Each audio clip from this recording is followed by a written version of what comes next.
দাদা জোর করলো বলে দাদার বিয়েতে তো চলে আসলাম, কিন্তু প্যান্ডেল দেখে মনে হচ্ছে অত একটা ভালো করেনি, সবকিছু শর্টে করে দিয়েছে। এখন তো দেখছি বৌদির সাথে কথা বলার জন্য আবার লাইন দিতে হচ্ছে। বৌদিকে সেলিব্রিটি নাকি, যত সব।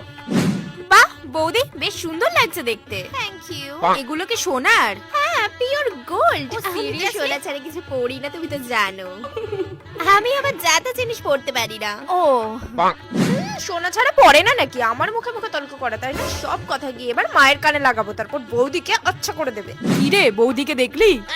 হ্যাঁ দেখলাম। কি আর বলবো বলো তো, আমার ভোলা ভালা দাদাটাকে পটিয়ে নিয়েছে বলে। না হলে এই মেয়ের সাথে কি আর বিয়ে দিতাম? চলো দেখি কি খাবার দাবার করেছে। দূর, কিছুই সাজানো ভালো হয়নি। দাদা যেখানে বসবে সেই জায়গাটাও ভালো করে সাজায়নি। মাকে ফোন করে সব বলতে হবে।